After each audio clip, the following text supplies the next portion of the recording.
قرآن میره میگه فعیزوهن، او نادان است، کسی تحریک کرده شه. زناخ یکی دیگر را چی میکنه؟ تحریک میکنه. وی شوی تو رئیس دوست نداره. خلاص همین قدر که گفت بیچاره باز فکر نمیکنه که چی را دوست نداره، در چی چیز دوست نداره. کالا را میاره، نان میاره، نفقه را میده، چرا دوست نداره؟ این فکر قطش نمی باشه، فقط که کسی برش گفت دیگه آسمان بالاش. نه، فعیزوهن، وعظ و نصیحت برش بکنی، برش بگو دور زندگی نیست، زن خبر داری؟ نه، ما تو عمر زندگی داریم، اولاد در دنیا میاد، یک خانواده را تشکیل میدیم، بیا که امی عمر خدا بسیار به خوشی سپری کنیم. خلاص اگر من نشد، جور شد، اصلاح شد، فبها و نعمت، چقدر خوب. بعد از او اگر به نصیحت نشد، وهجروهن، آل دیگه که هر قدر نصیحت کردی و نمو زور امام زړی تراوی بود، خلاص زفت و پرود یاد داشت، خلاص دیگه چیزا نه. آل دیگه چی بکو؟ بسترگه کی تا جدا کو، یک روز، دو روز، یک هفته بگو ادامه بده. خفه واره که یک کمی بفهمه که خفگان چقدر نقصانات داره، که آلی بیا در سرت بشینه که چرا خفستی، من خود چیزی نگفتم، خود تو ملامت هستی. نه، تو برش بگوی که سیکو این زندگی یک روزه نیست. اگر تو هر روزی را در کلمه بشینی من مانده و خسته بیایم توی کارا را بکنی، خب من یک روز خواد که یا تو را لط کردم یا زدم یا پدر و مادرت دشنام دادم، این بدرت نمیخوره. تو مسئولیتی ادا کن. من اگر نقصان دم است تو برام بگو، اگر نقصان ده توست آسان. باز جور شدن، باز گپ خوب جور است. وهجروهن فی المضاجع، شما جدا کنی یاره در بستره، در مکان خوابتان. اگر بیام نشد، وضربوهن، بزنی یاره. مراد از زدنی تو نیست که زخم کنی، اعضایش مایده کنی، یا او مردکه ها او مرد سالارا که انگشتا را قطع کرده، مویا را کنده، نعوذ بالله. از آیت قرآن غلط سوء استفاده نکنه. در حدیث تشریح از آمده. عمر رضی الله عنه آمد، پیغمبر علیه السلام گفت زنا بسیار سر ما بالا شده در شانه ما. بیخی تر پیغمبر علیه السلام گفت که یک چیزیه زدن بکنی غیر مبرحین، وضربوهن غیر مبرحین. غیر مبرح اینطور نه که امو آثار لط و کوب آشکارا شوه در چهرهش، در نرمی بترسانشه، سیاست کنشه. وقتی که گپ پیغمبر علیه السلام گفت، یک روز بود که دلی زناش شکایت کنین در پیش پیغمبر علیه السلام آمد، گفت یا رسول الله این مردا خو ما را هر روز زده رو ایسته. پیغمبر علیه السلام بعد از او خطبه داد، به صحابه کرام برش گفت که چیسته؟ بهترین شما بهترین به اهل خدا است، که اهل خدا خب روش درست میکنه. مثل که آیت قرآن هم گفت وعاشروهن بالمعروف، شما قطش روش زندگی بکنی بسیار پسندیده. اونمو بود که صحابه کرام گپ فهمیدن. قرآن کریم 3 مرحله را طوری تعیین کرده که در این 3 مرحله پدر و مادرم از پیش داگاهی نداره. راز زنا شوهری باید به کسی تیت نشود. اتفاق و اتحاد وقتی میاد که گپ در نفر دوم سرایت نکرده باشه. هر قدر مخالفت تو همسر داشته باشی باز جبیره میشه. خب اگر این گپ تو در نفر سوم گفتی ولو که پدر و مادرت باشه، بازی جور شدنش بسیار ناممکن میشه. این را یاد داشته باش تا که میتونی گپا را در بین حل کنی. از با یک کمی تنزل بکن، خیر است. خوی خاصیت یکی دیگر آدم بلد میشه. گاهی وقت یک کسی را که یک دفعه در قهر شوه، در زد در لج گیر بیا، باز که بیخین ناحقم باشه نمیشه. دمو موقع تو خود پایین بیار بگو بله تو خوب میگی، پسان باز خودش پشیمان میشه، میگه والا من ملامت بودم. در این موقع تو قدش زد نکن. از او خاطر زن و شوهر باید خوی خاصیت یکی دیگر را خوب دقیق معلوم کنه. والا شوهرم اگر دینمی طور قار شوه باز آرام نمیشینه، کمی قار شد کرد بیتر اتاق ترک بگو برو در کاری دیگه انجام حواله شد. پسان با سعی میکنی که شوهر پشیمان است. نه اینی طور خاصیت یکی دیگر را بلد شوه. دمو موقعی که میفهمی گپ به خرابی میرسه تو یک کمی تنازل کن، مرتبه تا یک کمی پایین بر، خیر است. در این چیزی نمیشه، اصلاح تو ارزو میشه، گپی در بیرون نمیبره. چقدر خوب موضوع حل است. 3 مرحله را اسلام تعیین کرده، خب کلش مرحله داخلی اتاق توست. حتی با پدر و مادر هم نیست. آلی مرحله چهارم میآید که اگر بازم نه به نصیحت شد، نه به جدا کردن بستر شد، نه به زدن شد، بازم امورای بدروزگاری را در پیش گرفته تو را حقیر میدانه، الله متعال چهارم مرحله را برات بیان میکنه. خود اینجا خدایی چی میگه؟ فین اطعنکم، اگر اطاعت شما را کرد، آلی رای زندگی را در پیش گرفت، هر کدامتان آماده شده به ادای مسئولیتتان، احترام متقابل در بین به وجود آمد، آلی فلا تبغوا علیهن، شما طلب نکنه علیهن بالای زنا سبیلا، راههای بهانه جویی طلاقه که نه من تو را نمیمانم تو اینطور میکنی، یا سابق تو اینطور کردی، پیش که چیزی تیر شده سنگ سرش بان، حالی دیگه سرزنش ملامت نکن، این تو کردی این تو نکردی، چی میکنی؟ سابق تیر شده، آینده اصلاح شو خلاص. سابق خیلی بد بود، امروز بری تو هم اطاعت تا میکنه خلاص است. قرآن میگه که اطاعت کرد، آلی راههای بهانه جویی را تو طلب نکن. ان الله کان علیا، یقینا الله متعال علیا بلند و بالاست. تو خود اینطور فکر نکنی که من سریزن بلند و بالاستم، الله سری تو بلند و بالاست. لحاظ بکن، حق بپرداز. کبیرا، بزرگ است الله متعال، صفات الله بزرگ است، علم داره، قدرت داره، حکمت داره، اما حالات تو را، نیت و اراده تو را الله خبر داره که چرا زن نگاه میکنی یا طلاق میدی. و این خفتم شقاق بینهما، گپ افشا شد، بیرون برآمد، پدر و مادر خبر شد. مادر به پدر میگه که سنوی تو الان اطاعت نمیکنه از بچه، پدر خبر شد. آلی چی بکنن؟ مردای ما چیست؟ چون در قرآن پیرمردای ما ننشسته، بیچاره یک روزم در قرآن ننشسته، تسبیح را تاک هیچ چیز هم نمیگه، نقلای خیرکاری را کرده رویست، میگه یکی با دیگه افتخار میکنه، یکیش میگه تسبیح مستون درست است، پلته میزنه، دیگهش میگه از ما تاک قدر رویسته، دیگه هیچ چیز یاد نداره، از کارم یاد نداره. این مردکه که آمد که حالی سنوقتی شوهر یک کمی زبان بازی میکنه، سعی که سوتر از اینجا گرفت، سنو را این ترکت که جاگه خو کرد. جاگه خو پدرها را دیده این طوری پدرها. اوه مادرت چی طور شد که آمد قطع تو زبان بازی میکنه، که حالی آمد که من ماندنید نیستم، حالی میره اتور با بدو در خانه مادری سنو میره که پرسان نو، کمی میرسه دروازه را غرس میزنه که چی را بره من توی کرده، که پیسه من بیا جای رفته که توش ما انسان نداده، غال مغال او جوار کرده، برو بخیر دیگر. دو قوم در بین خود زدن و کندن شروع میکنه. چرا؟ یا نمیفهمه بیچاره، این گپا را یاد نداره، البته میگه به این گپا ما خوب میشیم، خوش میشیم. ایران بمانید تو پشیمان شوی که بد کردم که حقی زنی خدا پورا نکرده بودم که گپ در این سرحد رسید. نه، آلی دیگه چی بکن؟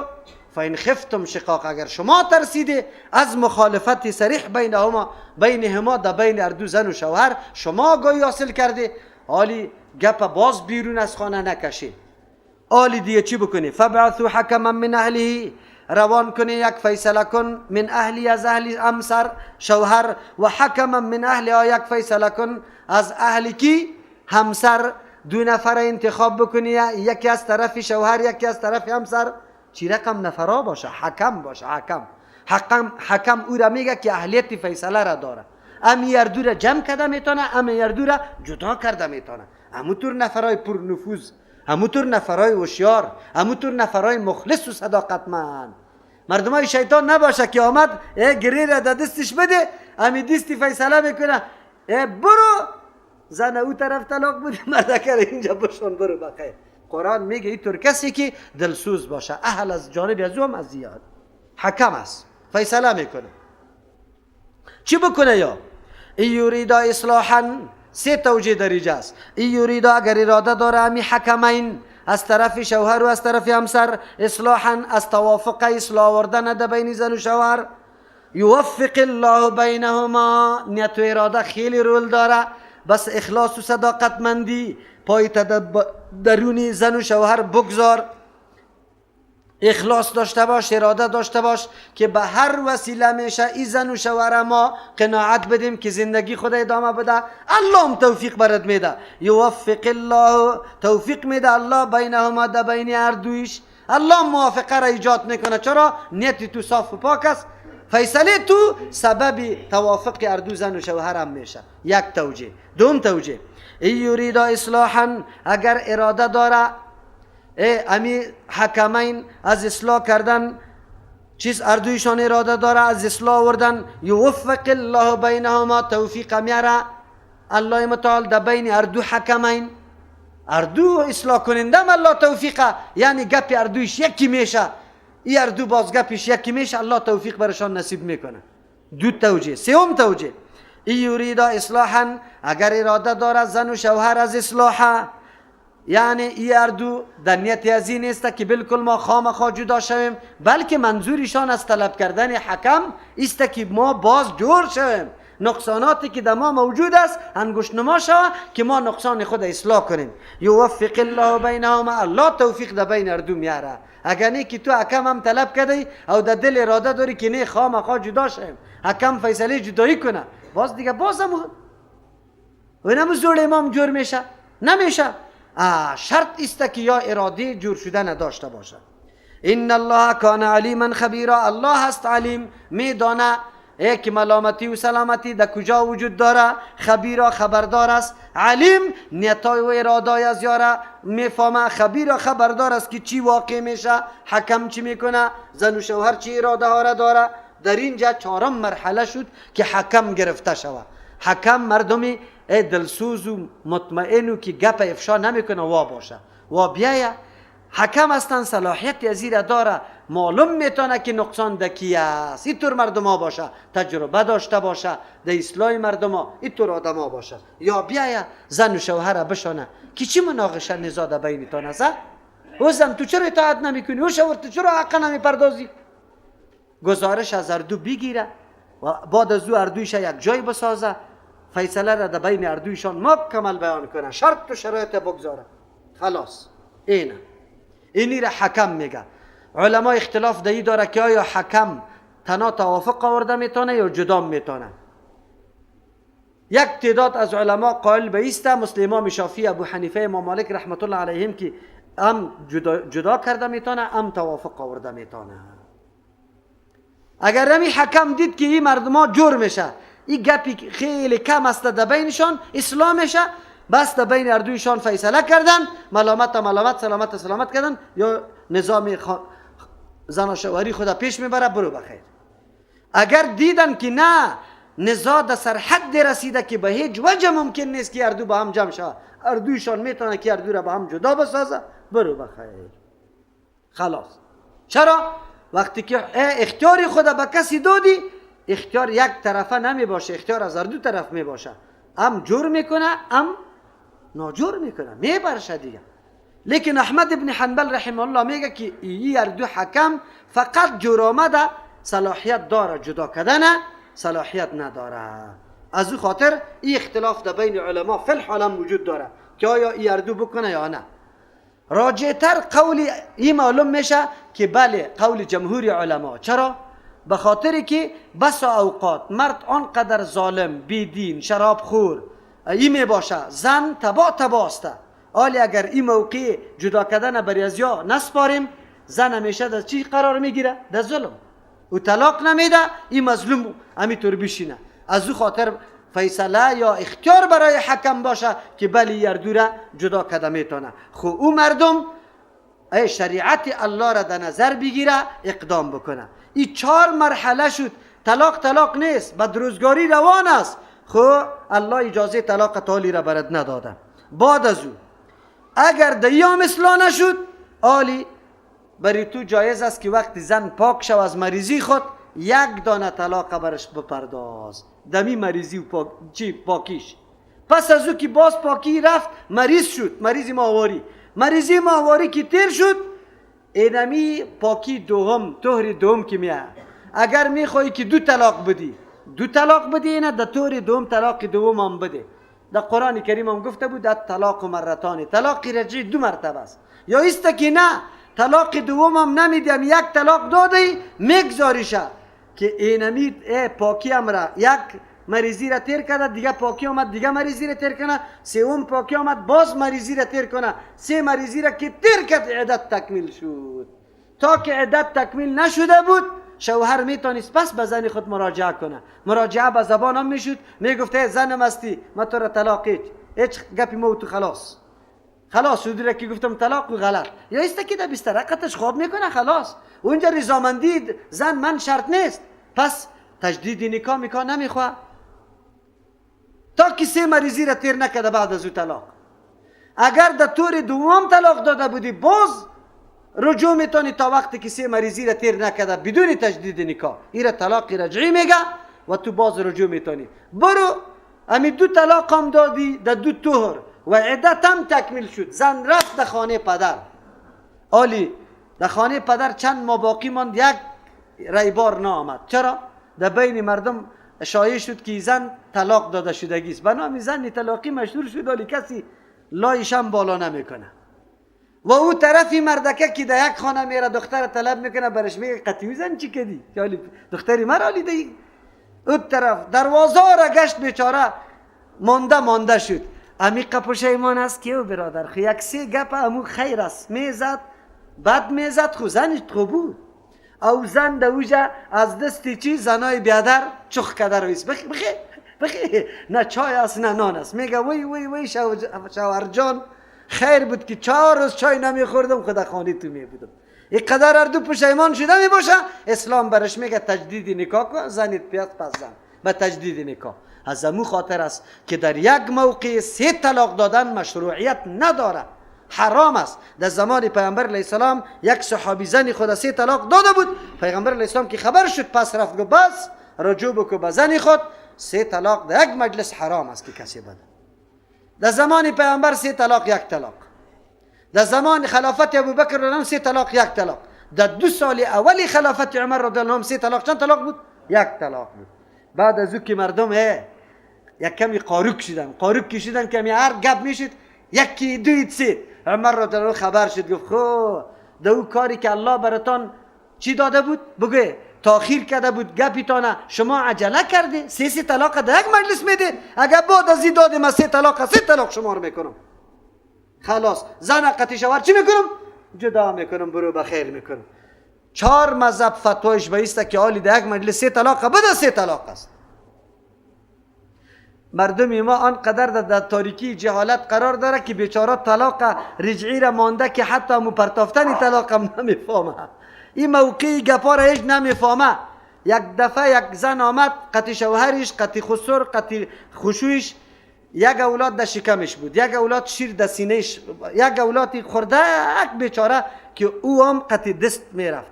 یک رقم باران واری اشکش میریختند. گفت 3 طلاق داده، در بدر شدیم. پیش ملا صاحبا رفته بود، ملا صاحبا فتوای علاله را داده بود. خب گریان کده آمدن. ما شرطای خدا برش گفتم که سلفی میشه یا نه. و با وصفی سلفی در ترجمه قرآن میایانه گفت ما با چشما میایم که ما گفتم قرآن نبفهمی که طلاق کی واقع میشه. تو را کی گفتم که 3 طلاق بده؟ ها؟ باز بعد از او شیخ الاسلام ابن تیمیه رحمه الله و از 4 مذاهب به صدها علما با رأی و نظر شیخ الاسلام موافق هستند که 3 طلاق 1 طلاق واقع میشه. چرا؟ اولی معضله مشکل خیلی زیاد شده، مردم تباه شده و مردم باز احترام نمیکنن. باز چی میکنن؟ حلاله کاری حرام مرتکب میشه. از او کاری حرام کرده خو بگوی 3 طلاق 1 طلاق شمردن این خوب است. چرا که در زمان پیغمبر هم 3 طلاق چی بود؟ اصل شریعت است. عمر رضی الله عنه سیاستا نافذ کرده، نه شریعتا. شریعتا نافذ نیست، سیاستا نافذ است. از او خاطر فتوا را به او میده. شما کلیتان مفتیا جور نشوی خو که مفتر کسا بگه که برو پروا نداره. نه، او تر مردمایی که 3 طلاق داده آشنا بسازید، چند جای رایی کنه که یک دفعه سلفی شه و بعد از باز فتوا برش بده. اینطور نکنه که او پذیرفته بره. خو این را همونطور یک گپی کدام مذاق واره براتون گفتم، سلفی شوه یا نشوه حکم اسلام امی قسم است. مردم ما خیلی در جهالت قرار داره، به جای از اینکه نعوذ بالله بره مثل صیغه واره مرتکب کار حرام شوه، کار بی غیرتی و دوسی را انجام بده. این فتوا برای اهلش مناسب است، به هر کس مناسب نیست. کسی که مفتی نیست فتوا را داده نمیتونه. خب از او خاطر قرآن کریم در اینجا امی مرحله طلاق اینقدر دور و دراز کرده، یعنی الله نمیخواد که زن و شوهر با هم جدا شود. از او خاطر مبغوض‌ترین مباح به نزد الله کیست؟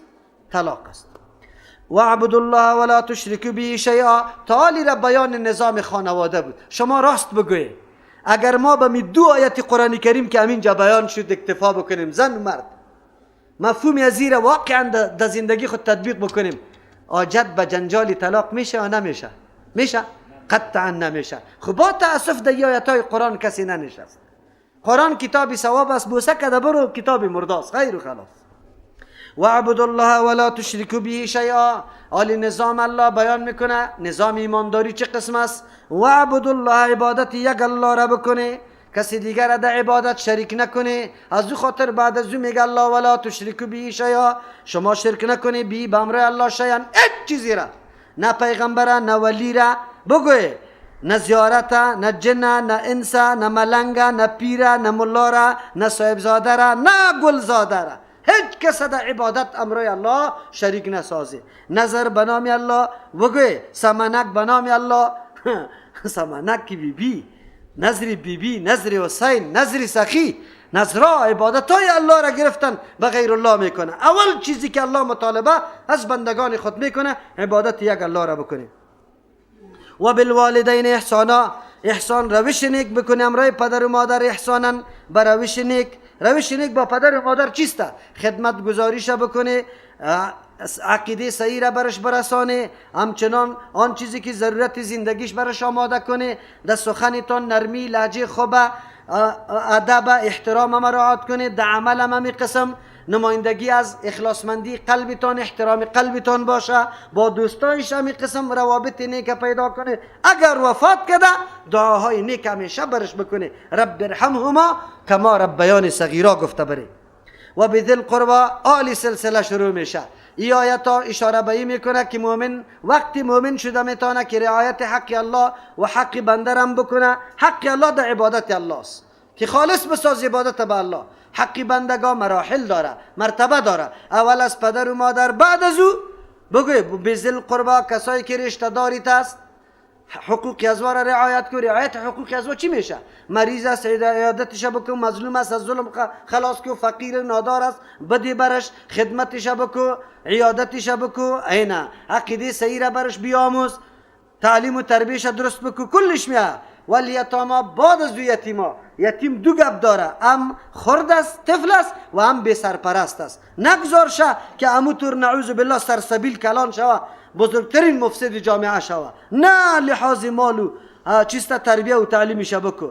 والمساکین بعد از او احسان امرای مسکینا بکو که هیچ چیز نداره، اسباب زندگی و معیشت برش برابر کو. والجار ذی القربا، همسایه که صاحب قرابت است. صاحب قرابت دو معنا داره، یک قریبی خانه تام است، قریبی دینی تام است که مسلمان است، و همچنان قریبی نسبی تام است. این سه قرابت یک جای شد، این برات اول است. یا ایستا که دو قرابت داره، اسلام و خانه، در خانه نزدیک است. یا ایستا که اسلام، در اسلام قطعت قرابت داره، در خودگیداری قطعت قرابت داره. هر کدام از این قرابت ها بری تو مناسب است. در مورد همسایه که حق خیلی مهم داره، چرا که همیشه قطعی تو سر و کار داره، تو باید آزار و اذیتی تا بند کنی، هیچ وقت از تو اذیت نبینه. پیغمبر علیه السلام میگه جبرئیل امین مرا آنقدر وصیت کرده در حق همسایه که گمان کردم که ایره وارث میگردانه از مال، اینقدر توصیه میکرد. از همون خاطر در حدیث چی میگه پیغمبر علیه السلام؟ که مؤمن نمیگرده یکی از شما کامل، قطعا مؤمن نیست کسی که همسایش از تکلیفش به امن نیست. مثل که الله والجار الجنوبی، همسایه که دور است. اینه همسایه که دور است قطعا از اون احسان بکو، بعید است. دوری به چی رقم؟ یا در نسب دور است، یا در مکان دور است. قطعا از او باید تو روش نیک داشته باشی. و صاحب بالجنب، و دیگه رفیق چی؟ کسی که همراه امروی توست. صاحب همراه را میگه بالجنب، در پالو، همراه پالوی کسی که است قطعا از او نیکی بکن. بعضی میگه مراد از این همسر است، بعضی میگه نه کسی که در تربیت تعلیم در صنف امروی یک جاست، در موتر قطعت است. کسی میگه نه که صاحب بالجنب او را میگه که در طول سفر قطعی تو یک جا باشه. راجع قولیست که کلی معانی کسی که قطعی تو همراه است. همراه اگر در زندگی است مثل چی همسرت، همراه اگر در دوران تعلیمی تست مثل هم صنفی زمیل که برش میگه.